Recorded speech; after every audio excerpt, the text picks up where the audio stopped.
Assalamualaikum warahmatullahi wabarakatuh. Apa kabar Ananda Solis Solihah? Senang sekali hari ini kita bertemu kembali dalam pembelajaran jarak jauh dalam jaringan SD Islam Tompo Kersan Lumajang. Bersama saya Ustadzah Anastasia Trihardini. Pada kesempatan kali ini kita akan mempelajari tema 6, subtema 2, ilmu pengetahuan sosial. Pada pertemuan kali ini kita akan belajar mengenai menjelaskan keragaman bentuk rumah adat dan manfaatnya. Baiklah anak-anak, sebelum kita mulai belajar hari ini, jangan lupa kita akan berdoa sebelum belajar. Bismillahirrahmanirrahim. Raditu billahi rabba wa bil islami dina wa bi Muhammadin nabiyya wa rasula. Rabbi zidni ilma warzuqni fahma waj'alni minas sholihin. Asyhadu an la ilaha illallah wa asyhadu anna Muhammadar Rasulullah. Indonesia memiliki beragam rumah adat. Setiap suku di Indonesia memiliki ciri khas rumah adatnya. Beberapa rumah adat memiliki bentuk yang disesuaikan dengan kondisi daerah tempat tinggal suku tersebut. Mari kita lihat beberapa corak ragam rumah adat di Indonesia. Suku Baduy adalah suku asli masyarakat Banten. Rumah adat suku Baduy disebut Sulah Nyanda. Pembangunan rumah adat suku Baduy dilakukan dengan bergotong royong menggunakan bahan alam yaitu bambu atau kayu. Sedangkan pondasi rumah menggunakan batu kali sebagai landasannya. Keunikan rumah suku Baduy yaitu rumah suku Baduy dibangun dengan mengikuti bentuk permukaan tanah. Tujuannya agar setiap pembangunan rumah suku Baduy tidak merusak alam sekitarnya. Perhatikan gambar rumah adat suku Baduy berikut ini. Bilik dan dinding rumah terbuat dari anyaman bambu, sedangkan atap rumah terbuat dari ijuk atau daun kelapa yang telah dikeringkan.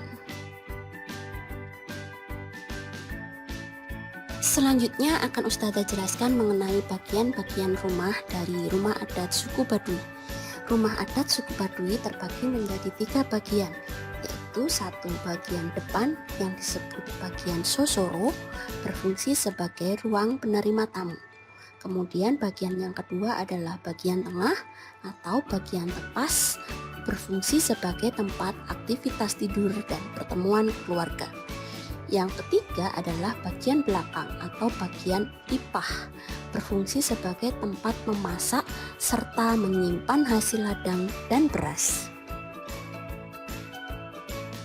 Contoh keragaman rumah adat yang kedua adalah rumah adat Tongkonan. Tongkonan adalah rumah adat Toraja dari Sulawesi Selatan. Atap rumah Tongkonan dilapisi ijuk hitam dan bentuknya melengkung persis seperti perahu telungkup. Ada juga yang mengatakan bentuknya seperti tanduk kerbau. Sekilas mirip bangunan rumah Gadang di Minang. Keunikan rumah Tongkonan adalah semua rumah Tongkonan yang berdiri berjejer akan mengarah ke utara.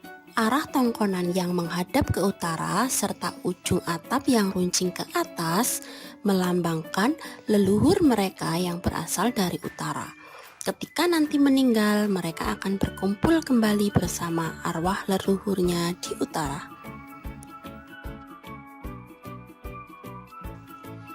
Bagian-bagian rumah Tongkonan juga dibagi menjadi 3 bagian. Yang pertama, bagian atap atau rantiang banua.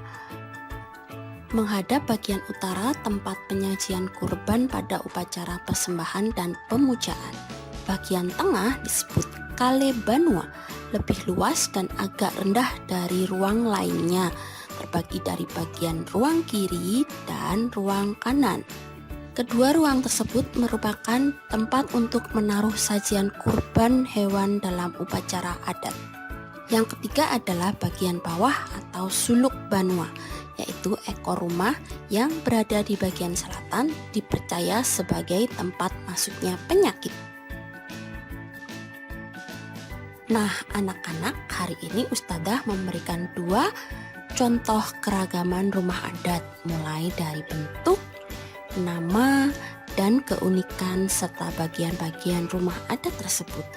Apa sih manfaat dari keragaman rumah adat tersebut? Keragaman rumah adat memberikan manfaat sebagai berikut. 1. Menjadi ikon keragaman budaya Indonesia. 2. Menunjukkan kekayaan budaya bangsa Indonesia. Yang ketiga, mempererat persatuan dan kesatuan antar suku di Indonesia. Serta yang terakhir, memperkuat toleransi antar suku di Indonesia. Terima kasih telah belajar bersama Ustadzah hari ini. Semoga kita bisa bertemu pada lain kesempatan. Wassalamualaikum warahmatullahi wabarakatuh.